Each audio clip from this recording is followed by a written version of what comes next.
News when you want it with Bloomberg News Now. I'm Erica Herskowitz. Stocks slid on Wall Street today as traders paired bets on tech mega caps before the end of the year.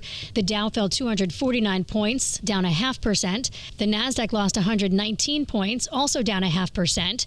The S&P fell 0.4%, closing 24 points lower, with shares of Tesla, Nvidia, and Meta Platforms among the decliners. The 10-year Treasury yield at 4.10%, the 2-year Treasury yield at 3.45%.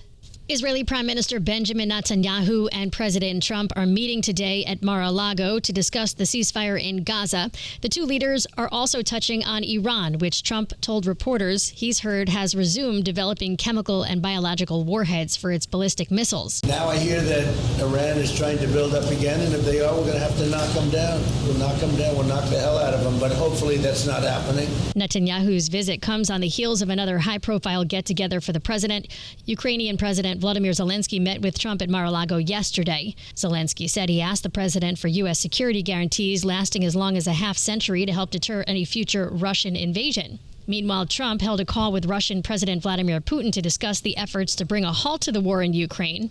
In the call, Putin signaled new complications over the prospects of a peace deal. He told Trump that Moscow would revise its negotiating position on Ukraine as he claims a drone attack on one of his residences. Ukrainian President Volodymyr Zelenskiy is dismissing the Russian claim as a new lie and warned that Moscow could be using it as a pretext to prepare an attack on government buildings in Kyiv. President Trump also said today the U.S. had struck a facility inside Venezuela, a significant escalation in its campaign against alleged drug trafficking operations there. The attack within Venezuela is the first time the Trump administration has announced hitting a target on land after upping pressure on the government of Nicolas Maduro by bombing boats in the region. Trump says those bombings have been a major success. 97% of the drugs coming in by sea stopped. We're trying to figure out who the other 3% are. They have a hard time getting people to pilot those boats. But 97% of the drugs coming in by the ocean, by the sea, by water, are gone. Every boat that we take out, we save 25,000 lives of Americans.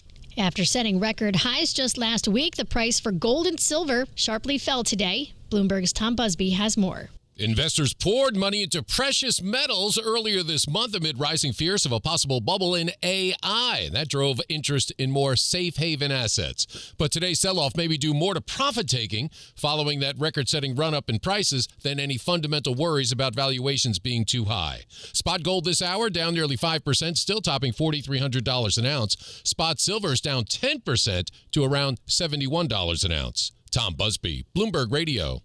Pending sales of U.S. homes climbed by more than expected in November as a modest improvement in prices and mortgage rates encouraged buyers. An index of contract signings rose 3.3% to 79.2 last month. That's the highest level since February 2023. The gain was broad-based across regions and exceeded all but one estimate in a Bloomberg survey of economists. SoftBank Group agreed to acquire private equity firm DigitalBridge Group in a deal valuing the data center investor at $4 billion, including debt. More from Bloomberg's Alex Semenova. SoftBank will pay $16 per share in cash for the New York-listed digital infrastructure company. The deal represents a 15% premium to DigitalBridge's closing share price on December 26th. It's expected to close in the second half of next year, pending all the regulatory approvals that it needs to go through. And DigitalBridge is one of the biggest investment firms in digital infrastructure with about $108 billion of assets under management. Bloomberg's Alex Semenova. Lululemon Athletica founder Chip Wilson is pushing for changes to the board before the yoga wear company selects a new chief executive officer. Wilson is one of Lululemon's largest shareholders. He nominated 3 director candidates for election at the 2026 annual meeting. They are formerly from companies including On Holding, ESPN, and Activision. That's news when you want it with Bloomberg News Now. I'm Erica Herskowitz, and this is Bloomberg.